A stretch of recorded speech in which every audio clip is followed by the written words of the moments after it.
Home guard Ravinder మృతిపై అనుమానాలు వ్యక్తం చేస్తున్నారు కుటుంబ సభ్యులు. ఆయన ఆత్మహత్య చేసుకోలేదని, హత్య చేశారని అంటున్నారు. తన భర్త చావుకు కారణమైన ఇద్దరు ఇంతవరకు అరెస్టు కాలేదని రవీందర్ భార్య ఆవేదన వ్యక్తం చేస్తుంది.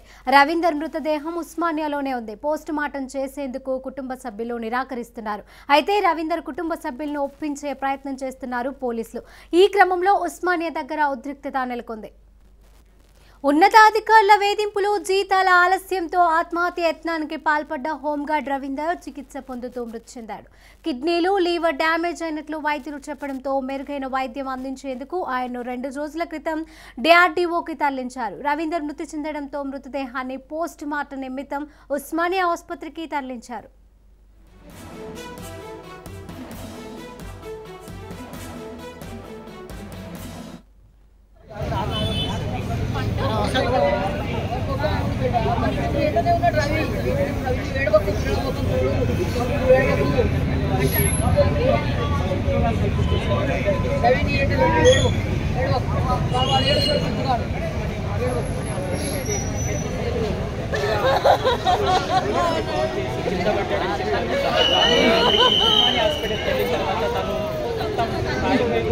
ఒకటి అలాగూ భరోసా కల్పించాలి. కల్పించి ఇప్పుడు ఉన్న వాళ్ళకి దర్జాపు చూపెట్టాలి.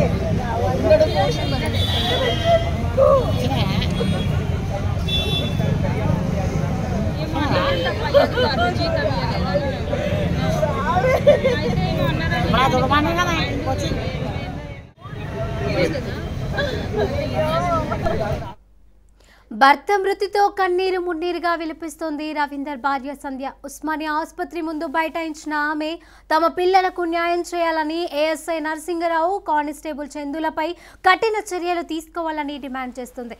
రవీందర్ కుటుంబ సభ్యులు ఉస్మానియా ముందు నిరసనకు దిగారు.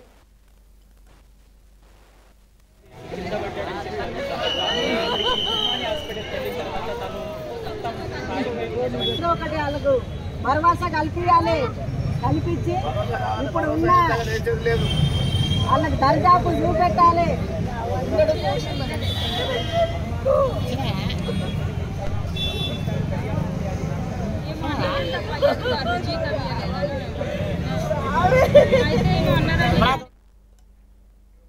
ఉన్నతాధికారుల వేధింపులు, జీతాల ఆలస్యంతో ఆత్మహత్య యత్నానికి పాల్పడ్డ హోంగార్డ్ రవీందర్ చికిత్స పొందుతూ మృతి చెందాడు. అయితే కిడ్నీలు, లీవర్ డ్యామేజ్ అయినట్లు వైద్యులు చెప్పడంతో మెరుగైన వైద్యం అందించేందుకు ఆయన 2 రోజుల క్రితం DRDOకి తరలించారు. రవీందర్ మృతి చెందడంతో మృతదేహాన్ని పోస్ట్ మార్టం నిమిత్తం ఉస్మానియా ఆసుపత్రికి తరలించారు. అయితే దీనికి సంబంధించిన పూర్తి సమాచారం మా ప్రతినిధి అమరేందర్ అందజేస్తారు. అమరేందర్.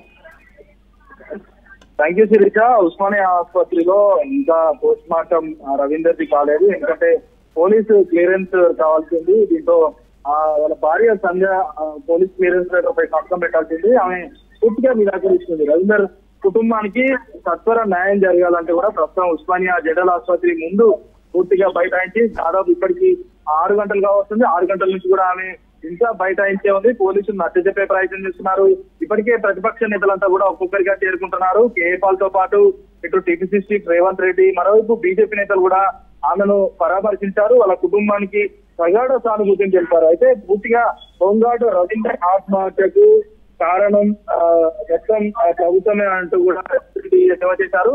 రవీందర్ ఆత్మహత్య చేసుకుంటే ఎందుకు FIR చేయలేదని కూడా పూర్తిగా ప్రశ్నించారు. హోంగార్డ్ లను ప్రభుత్వం అణిచివేస్తుంది. DGP అంజనీ కుమార్ దృష్టికి తీసుకెళ్లాము, మరోసారి కూడా తీసుకెళ్తాము. ప్రభుత్వ వైఫల్యం వల్లే ఆత్మహత్య జరిగినట్టు కూడా రేవంత్ రెడ్డి ఎద్దేవా చేశారు. అయితే సరైన సమయంలో జీతాలు ఎందుకు ఇవ్వట్లేదు? దాదాపు 5-6 నెలల నుంచి కూడా జీతాలు పెండింగ్ లో ఉన్నాయి. జీతంలో ఇవ్వలేని సర్కార్ ఉంటే ఎంత, ఊడితే ఎంత అంటూ కూడా రేవంత్ రెడ్డి హాట్ కామెంట్స్ అయితే చేశారు. హోంగార్డ్ రవీందర్ కుటుంబాన్ని ప్రభుత్వం ఆదుకోవాలని, మరోవైపు హోంమంత్రి తో పాటు ఇటు మహమ్మద్ తో పాటు KTR తక్షణమే స్పందించాలి. హోంగార్డ్ రవీందర్ కుటుంబాన్ని పరామర్శించాలని కూడా భరోసా ఇవ్వాలని కూడా రేవంత్ రెడ్డి డిమాండ్ చేస్తున్న నేపథ్యం అయితే ఉంది. అయితే ప్రభుత్వం పట్టించుకోకుండానే ఇటు ప్రతిపక్షాలు రావాల్సిన అవసరం లేదు అంటూ కూడా అన్నారు. అయితే DGPని కలిసి అడిగాము, హోంగార్డులపై వివక్ష ఎందుకు చూపుతున్నారని కూడా అడిగామని.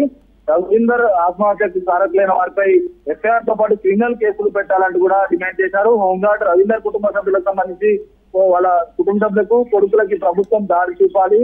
రవీందర్ కి సంఘీభావం తెలిపేందుకు వస్తే హోంగార్డులపై నిర్బంధం ఎందుకు చేస్తున్నారు, విధుల నుండి ఎందుకు తొలగిస్తామని బెదిరిస్తున్నారు. కాంగ్రెస్ పార్టీ నుండి పూర్తిగా 2 లక్షల రూపాయల ఆర్థిక సాయాన్ని రవీందర్ కుటుంబానికి అందజేస్తున్నామని కూడా తెలియజేశారు. అయితే రవీందర్ కుటుంబం ప్రస్తుతం ఏదైతే డిమాండ్స్ ఉన్నాయో పూర్తిగా నెరవేర్చాలని కూడా వాళ్ళు డిమాండ్ చేసిన నేపథ్యం అయితే ఉంది. హోంగార్డును ప్రభుత్వం వెంటనే పర్మనెంట్ చేయాలి. హోంగార్డుల ఉద్యోగాలు తీసేస్తే కాంగ్రెస్ ప్రభుత్వం వచ్చాక మళ్ళీ విధుల్లోకి తీసుకుంటామంటూ కూడా తెలిపారు.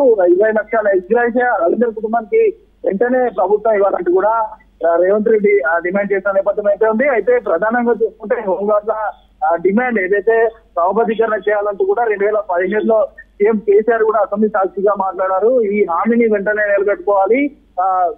హోంగార్డులు అందరూ కూడా ఇప్పటికే విధులపై కూడా ప్రస్తుతం ఆందోళన చేస్తున్న నేపథ్యంలో నిన్న నుంచి కూడా ఉత్కంఠ పరిస్థితులున్నాయి. ప్రస్తుతానికి అయితే ఇక్కడ ఇంకా బైఠాయించున్నారు. మరికొద్ది ఆమెను లిఫ్ట్ చేసి ఇది ప్రస్తుతం ఏదైతే కార్యక్రమం ఉందో పూర్తి స్థాయిలో పోస్ట్ మార్టం కార్యక్రమం అయితే జరగనుంది. Right, thank you Amarender.